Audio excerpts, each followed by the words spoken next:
그 음식을 그러시군요. 어제 우리 유스 그룹 토요 모임을 우리 한혜숙 집사님 집에서 초대해 주셔가지고 모임을 마치고 아이들 데리고 집에 데려다 주면서 아이들한테 이 질문 한번 해봤어요. 아이들한테 같이 타고 간 아이들한테, 야, 너희들한테 만약에 일주일의 삶이 남아 있다고 생각하면 그 기간 동안 뭐 하겠니? 그랬더니 아주 대답이 다양하게 나왔어요. 어떤 대답이 여러분에게 상상이 되실지 모르겠는데 심각하게 받아들이더라고요. 심각하게 받아들이면서 한 번도 생각 안 해봤는데요 하면서 굉장히 힘드네요 하면서 답을 하더라고요. 그런데 그 아이가 해준 말이 참 도전이 되는 말이 있었습니다. 그것이 무엇이었냐면, 일주일 동안 내가 산다면 저는 우리 가족과 함께 보낼 겁니다. 그리고 친구들과 함께 보낼 겁니다. 그리고 또 다른 아이한테 한 번 더 물어봤어요. 그 아이한테 물어봤더니 저는 낮이나 밤이나 하늘을 좀 바라보고 싶어요 그러더라고요. 그런데 옆에 있던 친구가, 그러면 너는 친구들하고는 별로 안 만나고 싶니? 혼자 있고 싶니? 그렇게 물어보더라고요. 아니, 생각해보니까 친구들도 봐야 되겠고 부모님이랑 가족들하고 지내야겠네, 그렇게 또 얘기를 하더라고요. 또 다른 친구한테 물어봤더니 저는 여행을 좋아하니까 여행을 갈 것 같습니다. 또 한 친구한테 물어봤더니 나는 우주로 날아갈 거예요. 그래서 우주에서 이 광활한 우주를 좀 보고 지구도 좀 바라보면서 내 마지막 날을 지냈으면 좋겠습니다 그러더라고요. 그런데 한 아이가 저한테 되려 질문을 했어요. 목사님, 만약에 목사님의 시간이 12시간이 주어졌다, 그래서 내일 새벽이 마지막 시간이라면 어떻게 하실 거예요? 제가 그 질문을 되려 듣고 깜짝 놀랐어요. 그럼 뭐 하지? 그랬더니 내가 뭐라고 대답을 해야 될까 고민을 하다가, 나는 부모님한테 갈 것 같아. 내가 12시간밖에 안 남았으니까.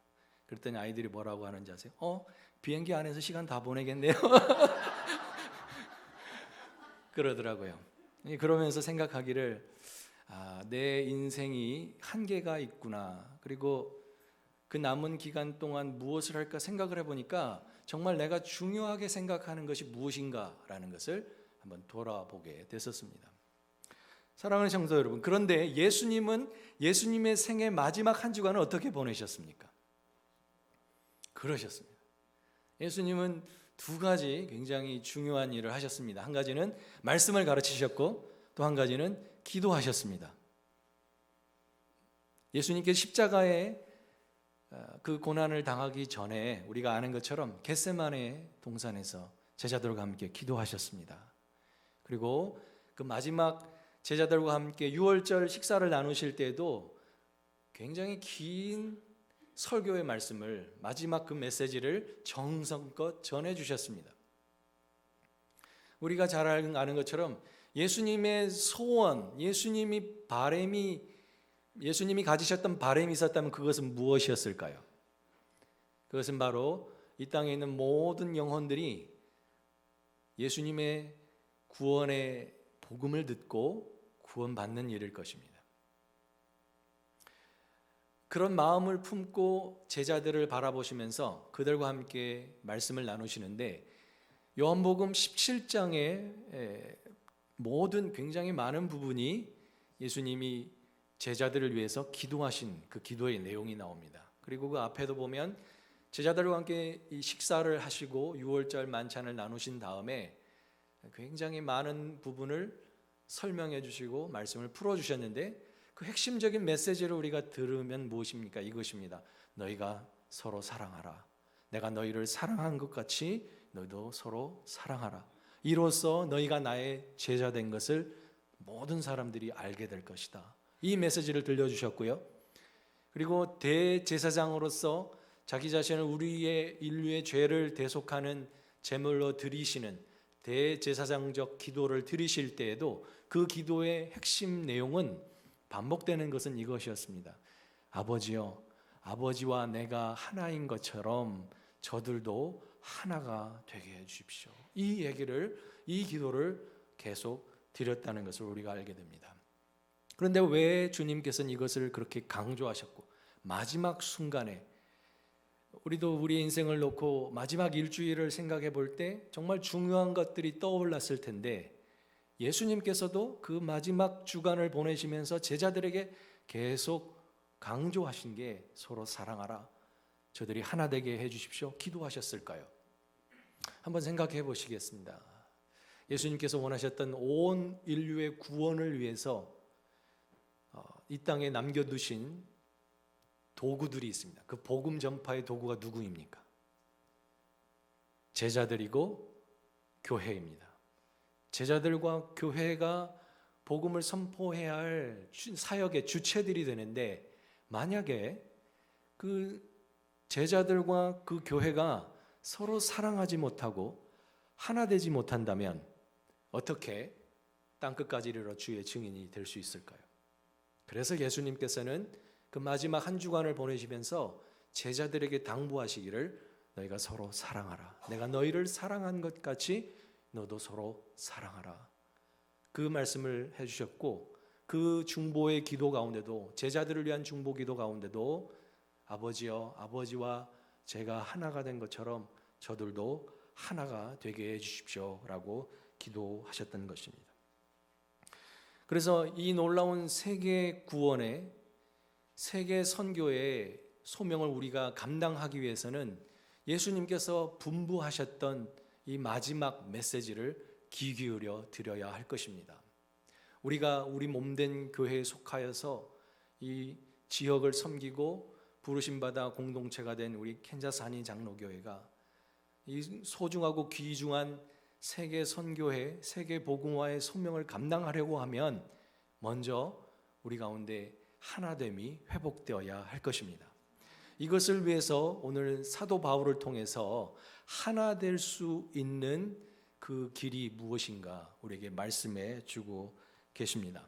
우리가 읽은 본문 앞장 로마서 14장에서 우리가 제자들의 공동체가 하나 되는 비결에 대해서 말씀했는데, 사도 바울은 너희가 서로 판단하지 말라, 소극적인 면에서 너희는 먼저 서로 판단하지 말라, 그렇게 권면해 주고 있고, 오늘 15장에 들어서 예수 그리스도께서 이러한 모델을 우리에게 보여주셨는데, 예수님의 모델을 따라 우리가 갈 때에 비로소 우리가 진정한 하나됨을 이룰 수 있다, 그 메시지를 오늘 본문에 담아주고 있습니다. 로마 교회의 성도들을 향해서 쓴 편지가 바로 이 로마서이지 않습니까? 온 세상을 구원하기 위해서 하나님께서 세우신 교회가 로마 땅에 생겨났습니다.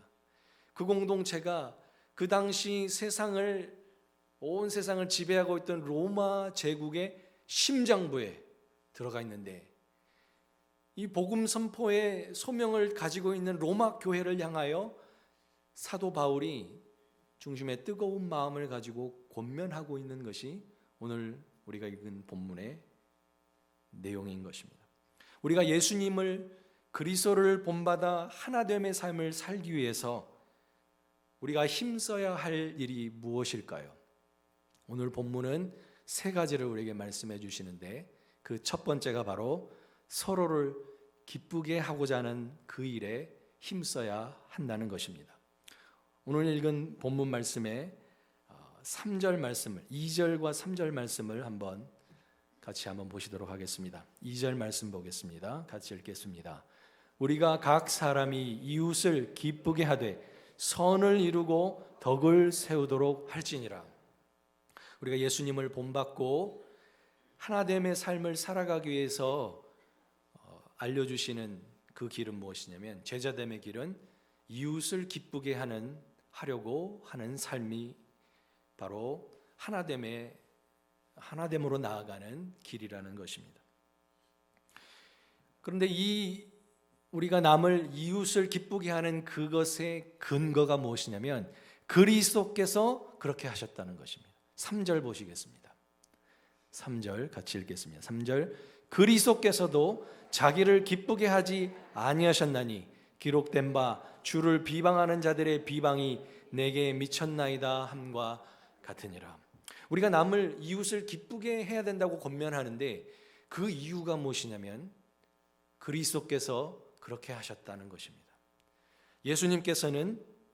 우리 주님께서는 이웃을 기쁘게 하시는 삶을 사셨습니다. 그렇기 때문에 우리에게 이 권면을 들려주고 있는 것입니다. 이웃을 기쁘게 하되 선을 이루고, 이 말씀의 의미는 이웃을 기쁘게 하는데 기쁘게 하는 것에 그치는 것이 아니라 그 기쁘게 하는 것을 통하여서 이웃에게 선이 되도록 기쁘게 해야 된다는 것입니다. 그냥 기분을 좋게 해주는 것이 아니라 그 이웃이 잘 되게 하기 위해서, 선을 이루도록 하기 위해서 그들을 기쁘게 하여야 한다는 것입니다. 그런데 우리가 생각해 보면 누군가를 기쁘게 해준다는 것은 그냥 되는 것이 분명히 아닙니다. 기쁘게 해준다는 것은 거기엔 반드시 희생과 헌신이 따르게 되어 있습니다.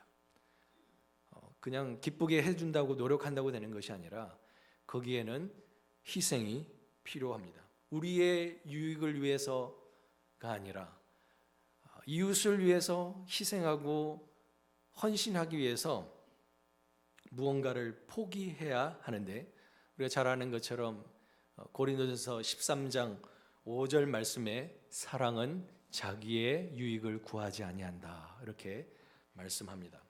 우리가 이웃을 기쁘게 하고 이웃을 이롭게 하기 위해서는 많은 경우에 우리 자신의 기쁨을 희생해야 될 때가 참 많이 있습니다.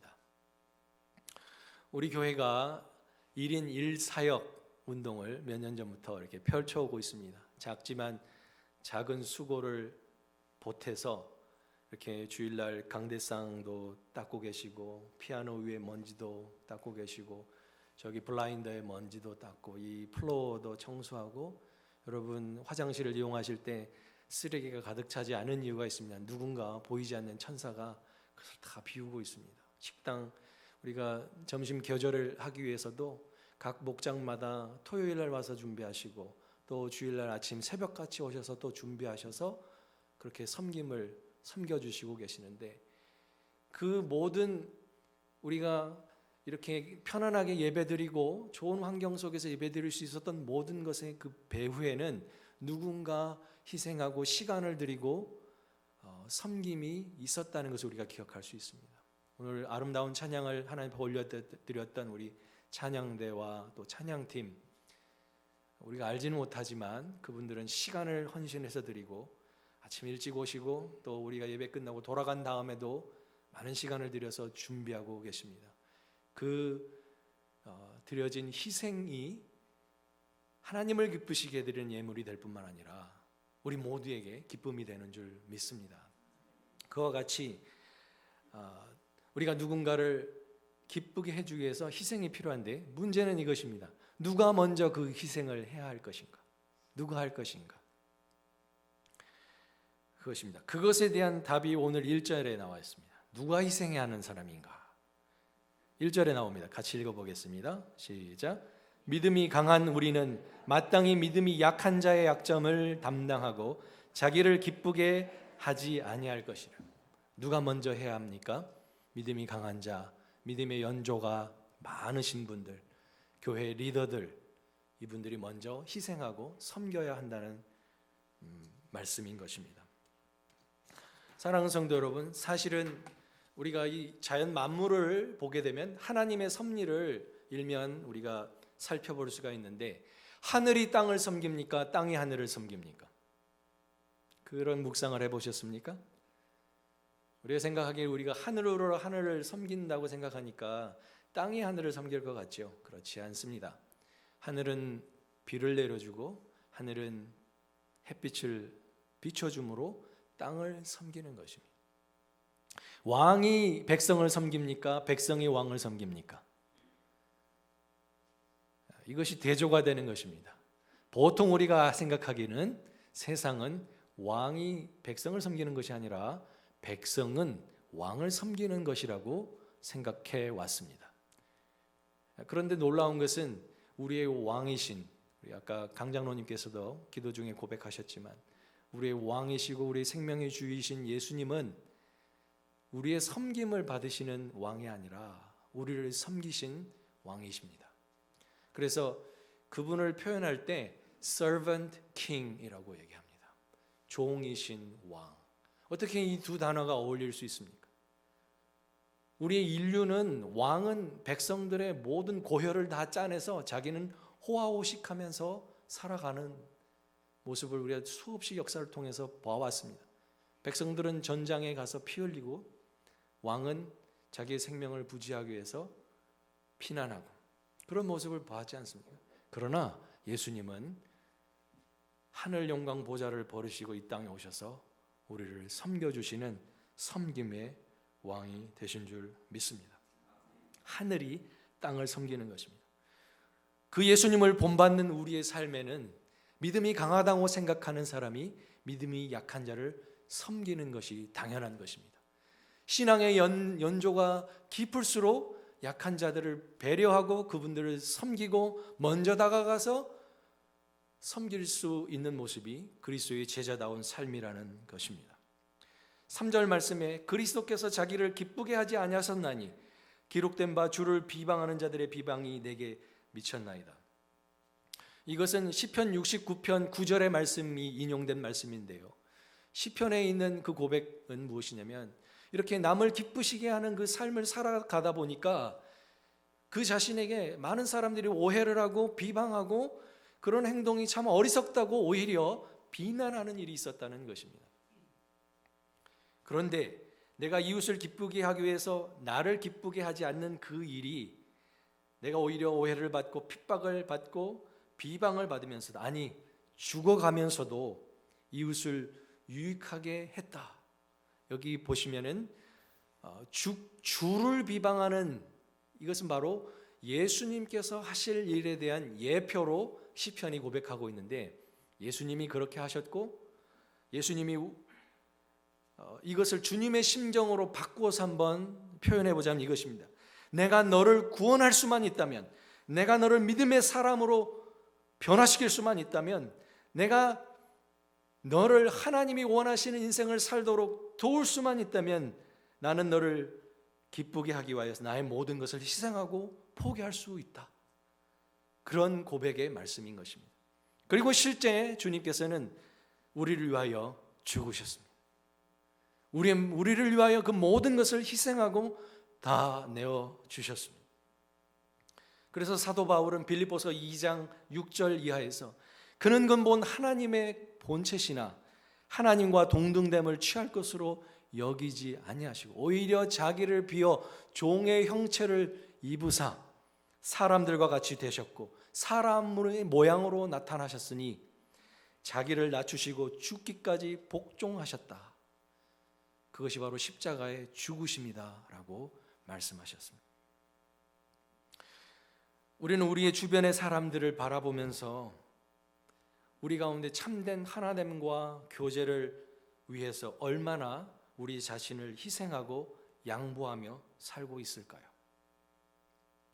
내가 연약한 형제의 약점을 감당하기 위해서 얼만큼 스스로 희생하고 있습니까?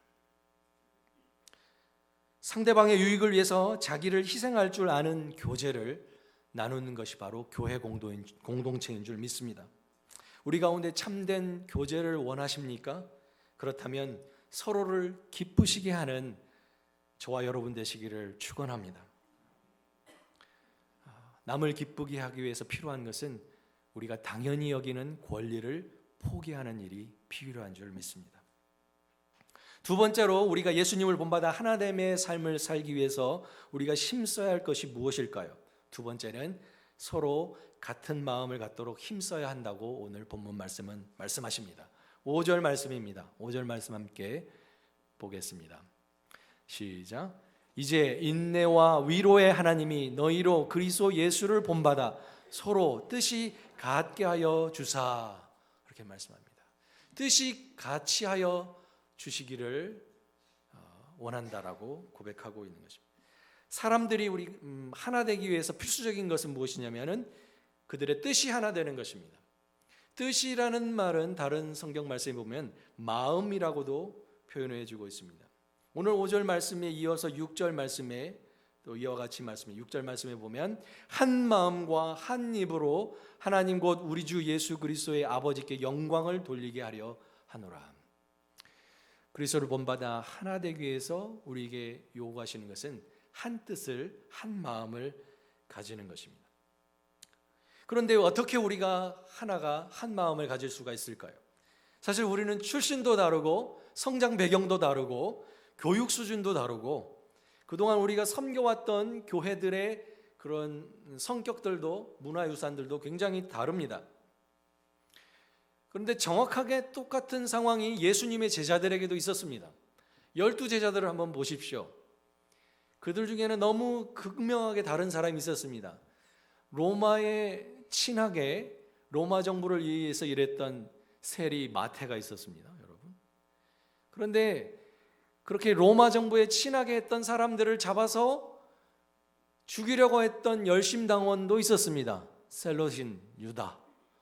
이렇게 너무나 다른 사람이 제자들 그룹 안에 있었고 그런 다양한 모습들이 있었는데 그것은 바로 오늘 우리가 너무나 다른 구성원들이 함께 모인 교회 가운데 소망이 있다라는 것을 말씀해 주고 있는 것을 알게 됩니다.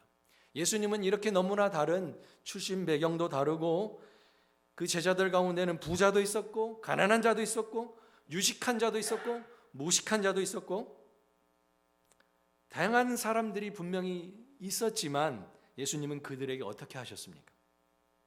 그들을 섬겨주셨고 끝까지 그들과 함께 하시면서 그들에게 향한 기대와 소망을 품으셨던 것을 우리가 기억할 수 있게 됩니다.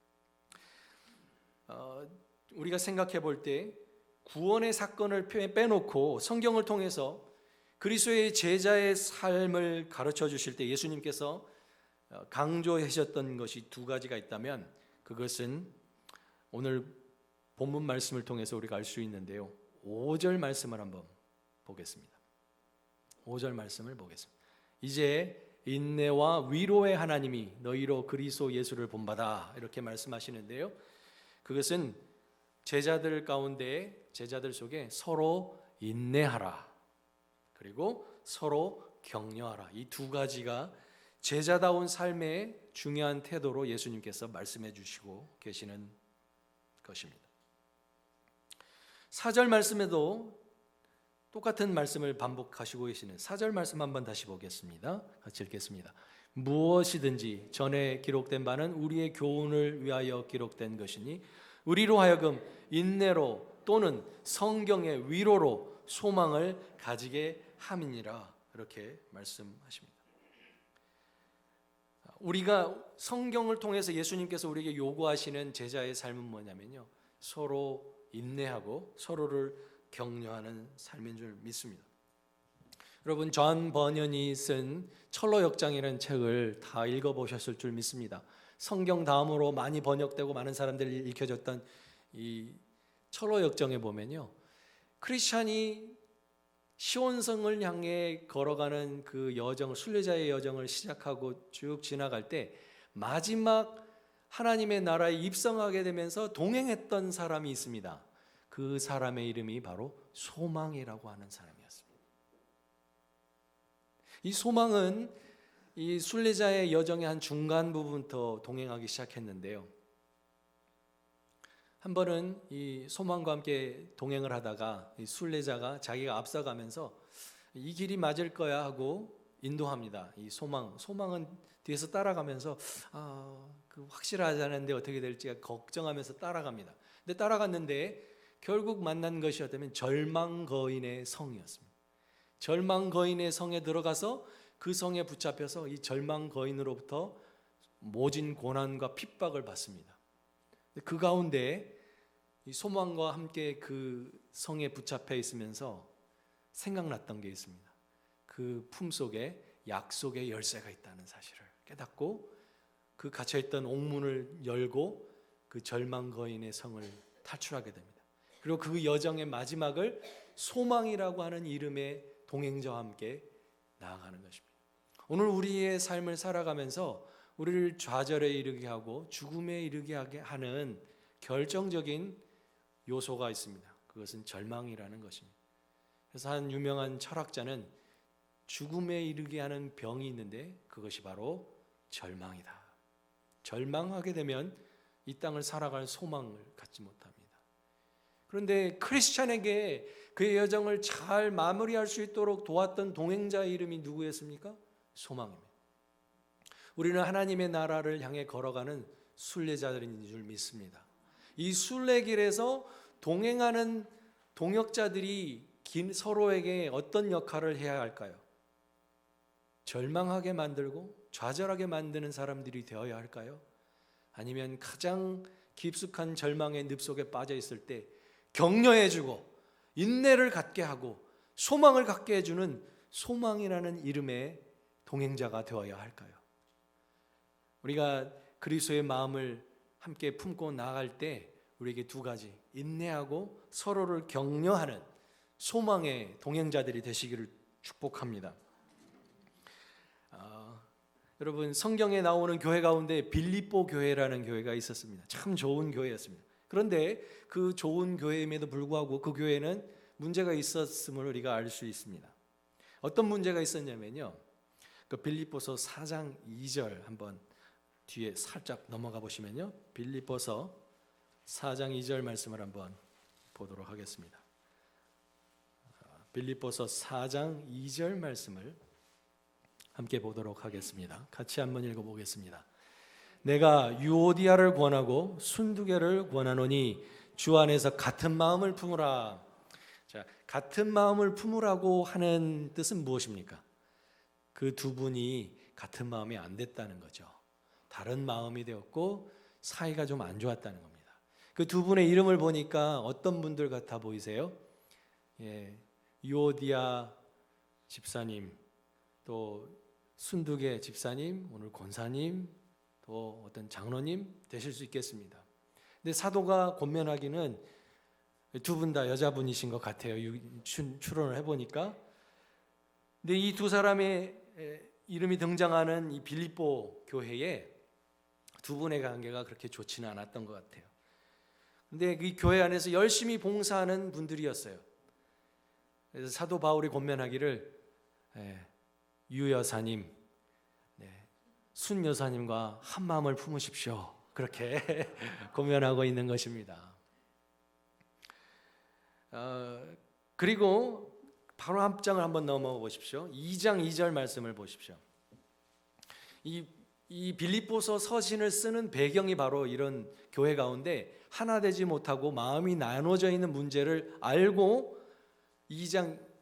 빌립보서 2장 2절에 이와 같이 말씀합니다. 2장 2절 같이 읽어보겠습니다. 시작. 마음을 같이하여 같은 사랑을 가지고 뜻을 합하여 한 마음을 품어. 3절 아무 일에든지 다툼이나 허영으로 하지 말고 오직 겸손한 마음으로 각각 자기보다 남을 낮게 여기고, 남을 이렇게 낮게 여기지 낙이라는 뜻이 아니라 남을 더 소중하고 존경하게 높여드리는 걸 마음을, 나보다 남이 더 좋은 분이다, 그런 마음을 품으라는 말씀입니다. 그리고 4절 보시겠습니다. 각각 자기 일을 돌볼 뿐만 아니라 또한 각각 다른 사람들의 일을 돌보아 나의 기쁨을 충만하게 하라. 보통 우리는 내 일 하느라고 바쁩니다. 다른 사람들의 관심을 갖기에는 모자란 삶을 살아갑니다. 그리고 5절 말씀을 이어서 보면 너희 안에 이 마음을 품으라 곧 그리스도 예수의 마음이니. 한 마음이 되는 비결이 여기 있습니다. 우리가 어떻게 한 마음이 될 수 있을까요? 배경도 다르고 사물을 보는 관점도 다른데 어떻게 하나가 될 수 있습니까? 여기 빌립보서 2장 5절에 그 답이 있습니다. 너희 안에 이 마음을 품으라. 무슨 마음이요? 그리스도의 마음을 품으라. 예수님의 마음을 품습니다. 그러니까 사도 바울이 유오디아 집사님, 순두개 집사님 한 마음이 되십시오, 이 뜻은요, 그냥 인위적으로 서로 막 마음도 서원하고 같이 갈 수도 없는 분들을 그냥 억지로 붙여놓으려고 하는 얘기가 아니라 두 분이 다 예수님의 마음을 품으십시오, 그 뜻인 줄 믿습니다. 우리가 예수님의 마음을 품을 때야 비로소 한 마음이 됩니다. 우리의 개성은 다 다릅니다. 우리가 가지고 있는 달란트도 다르고 우리가 섬길 수 있는 영역도 다 다릅니다. 그런데 우리가 하나 될 수 있는 유일한 길은 무엇이냐면 예수님의 마음을 품을 때 가능한 줄 믿습니다. 교회는 그런 공동체입니다. 다를수록 좋습니다.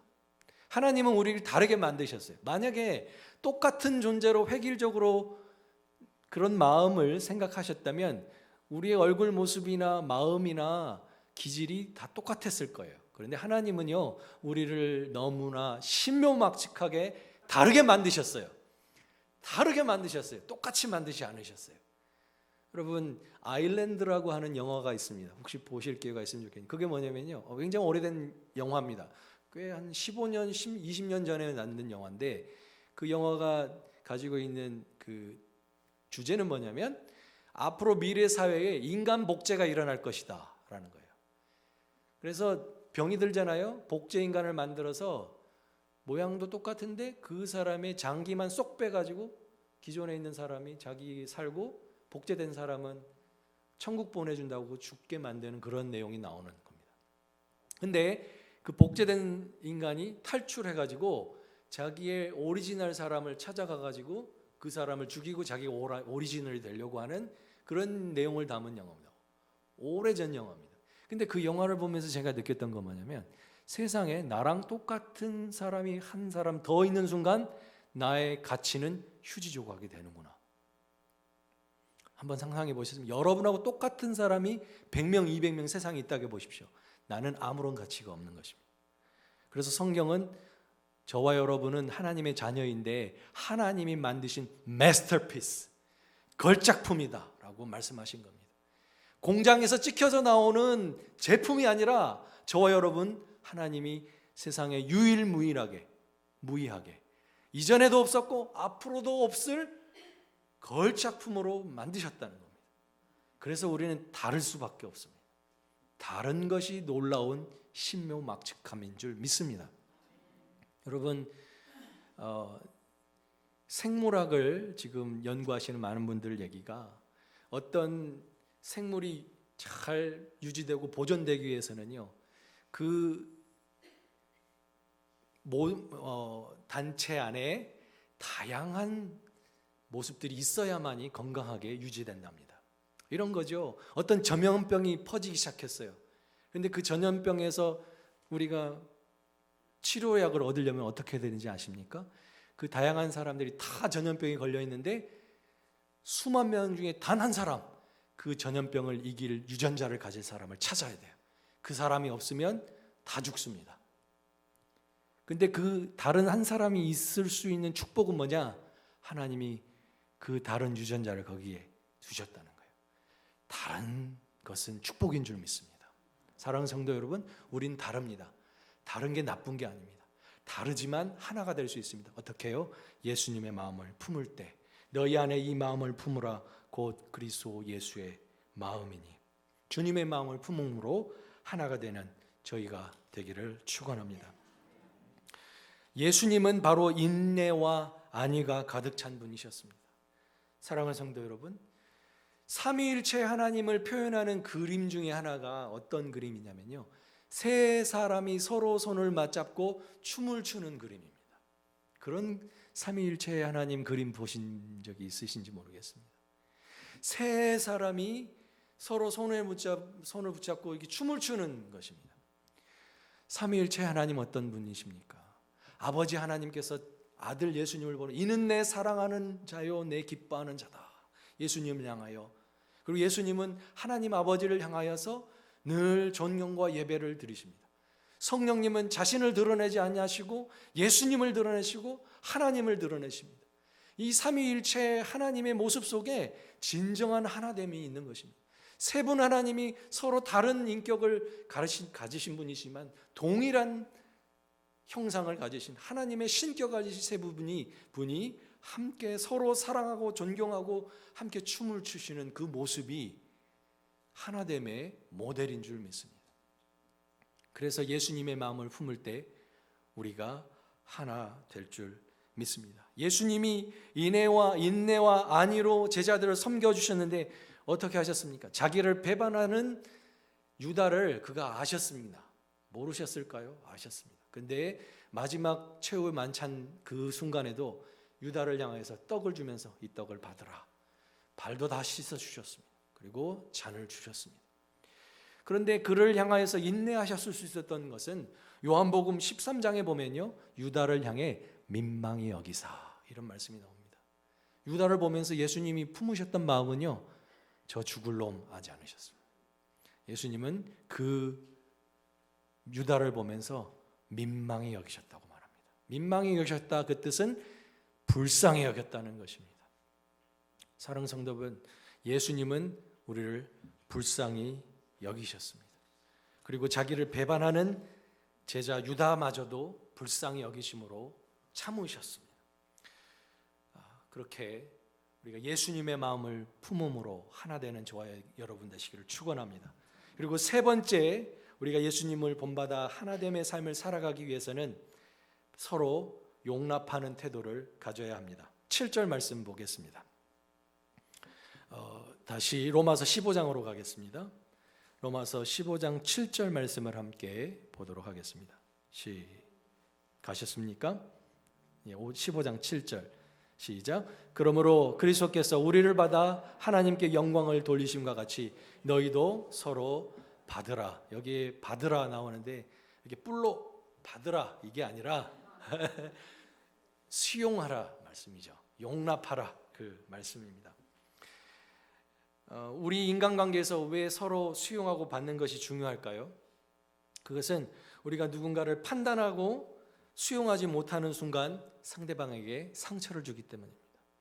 판단하고 지적하는 순간 상대방에겐 상처를 주게 됩니다. 상처를 주고받은 관계는 결코 회복될 수가 없습니다. 이런 문제에 대해서 주님은 어떤 모습을 보여주셨습니까? 주님은 저와 여러분을 찾아오실 때 기대가 있으셨을까요? 없으셨을까요? 저와 여러분을 찾아오시고 구원해 주시려고 손을 내미실 때 어떤 기대가 있으셨을까요? 없으셨을까요? 분명히 있으셨습니다. 그런데 우리 주님은 그 기대가 다 충족됐을 때 우리를 받아주셨습니까? 아니죠. 기대가 충족되지 않았을 때, 사도 바울의 고백을 빌자면 우리가 아직 죄인 되었을 때 먼저 사랑해 주셨습니다. 그것이 바로 우리를 용납하고 받아주셨다는 뜻인 줄 믿습니다. 마치 탕자를 그 아버지가 버선발로 와서 맞아줄 때 탕자가 정말 이제 아버지밖에 소망이 없다고 왔을 때, 야, 너 거기서 너는 네 잘못을 알지, 각서 써라, 다시는 너 그렇게 하지 않겠다고 각서를 써라, 그럼 내가 받아주겠다, 그렇게 받아주셨습니까? 아닙니다. 아무런 조건 없이 그를 안아주고 씻어주고 옷을 입혀주고 가락지를 끼워주고 살진 송아리를 잡아서 잔치해 주었습니다. 그때 그 아들의 마음이 어땠을까요? 이미 아버지께 올 때 그 마음 뭐냐면, 아버지가 받아주기만 하면 아버지께 잘해야지, 그 마음이 있었을 텐데, 아버지가 넘치는 사랑으로 그를 수용해주고 받아주니까 그 속에 어떤 마음이, 말 안 해도 저는 평생 아버지 기쁘시게 드리고 살고 싶습니다, 그 마음이 있었을 것입니다. 그런데 우리가 살아가면서 우리는 어떻습니까? 우리가 누군가의 기대가 있고 어떻게 해주기를 기대를 할 때 어떻게 합니까? 나 그 기대에 당신이 나 못 미쳤어, 잘못됐어 하고 지적합니다. 아내에게, 남편에게 어떨 때 상처가 됩니까? 결혼하기 전에 나는 당신한테 이걸 원했어, 돈 잘 벌어다 주고 해주는 남편이길 바랐는데 보니까 당신은 돈 벌어다 주는 것 빼고는 다 괜찮은데 그게 안 돼, 이런 말을 했다고 해봅시다. 그러면 그게 마음속에 콱 박히게 되는 것입니다. 우리는 그렇게 삽니다. 근데 예수님은 그렇게 하지 않으셨습니다. 우리를 받아주신 후에 그 기대를 이루는 삶이 시작되는 것입니다. 우리를 받아주시고 용납해 주셨고 그 사랑 안에 거하는 그 시점이 순례자 그 존 번연의 철로 역정에 보면요, 그의 어깨에서 짐이 떨어져 나간 순간이 언제냐면 예수님의 십자가를 바라볼 때였습니다. 예수님의 천국에 들어가서가 아니라 예수님의 십자가를 바라볼 때 비로소 그 짐에 무겁게 졌던 짐이 떨어져 나갔던 것입니다. 이 세상에 예수님의 기대에, 하나님의 큰 기대에 짐을 지고 걸어가는 신앙의 삶이 아니라 우리를 용납해 주신 사랑 안에서 우리는 그 짐을, 기대를 충족시켜 드려야 하는 부담감을 다 내려놓고 이제는 자유자로 살아가게 되는 줄 믿습니다. 그러므로 우리는 서로를 용납하고 받아줘야 될 줄 믿습니다. 누군가 우리가 기대를 품는다면 그 기대를 좀 내려놓으시길 바랍니다. 그 기대를 유보하시기를 바랍니다. 여러분, 그 하덕규 씨가 쓴 가시나무라고 하는 노래가 있습니다. 하덕규 씨는 원래 그 시인과 촌장이라는 것으로 앨범을 냈습니다만, 사실은 이 가시나무라고 하는 노래는 그 속에 복음의 메시지를 담고 있습니다. 가사를 잠깐 소개를 해드리면, 내 속에 내가 너무나 많아 당신이 쉴 곳이 없네. 내 속에 헛된 바램들로 당신이 편할 곳이 없었네. 바람만 불면 외롭고 또 괴로워. 그 메마른 가지 서로 부대끼며 울어대고 쉴 곳을 찾아 날아온 어린 새들조차도 그 가시에 찔려 날아간다. 그런 내용을 담고 있습니다. 누군가 이웃이 우리에게 찾아와서 우리 안에서 은혜와 사랑과 하나님의 따뜻한 위로를 받고 싶었을 때, 우리들의 너무 높은 기대치 때문에 우리의 날카로운 비판력, 우리의 무시하는 마음, 그들을 향한 그 요구 수준이 높아서 그들을 마음을 외롭게 하고 우리로부터 멀리하게 하는 그런 모습은 우리에게 없는가요? 주님은 이렇게 말씀하십니다. 수고하고 무거운 짐진 자들아, 다 내게로 오라. 내가 너희를 쉬게 하리라. 이렇게 말씀하십니다. 그 주님을 본받아서 누군가 우리에게 다가올 때 우리를 통해서 수용과 하나님의 무조건적인 사랑을 경험할 수 있게 해주는 그런 저와 여러분 되시기를 축복합니다. 그렇습니다. 우리 오늘 하나됨의 세 가지, 첫째는 이웃을 기쁘게 해드리는, 그리스도를 본받아 자기의 유익을 구하지 않고 이웃을 기쁘시게 해드림으로 하나됨을 이루시는 저와 여러분 되시기를 바랍니다. 두 번째로 예수님의 마음을 품음으로 하나됨을 이루시기를 축원합니다. 그리고 세 번째, 남을 나보다 낫게 여기고 받아줌으로써 우리가 하나됨의 공동체가 되어서 세상의 빛으로 섬기는 우리 모든 성도님들과 저의 삶이 되기를 예수님의 이름으로 축원합니다. 기도하겠습니다. 하나님, 생명을 구원하는 이 고귀한 소명을 우리에게 주셨지만은 우리의 모습을 볼 때 참으로 한없이 부족하고 주님 보시기에 그 기대에 너무나 미달하는 모습임을 깨달을 수밖에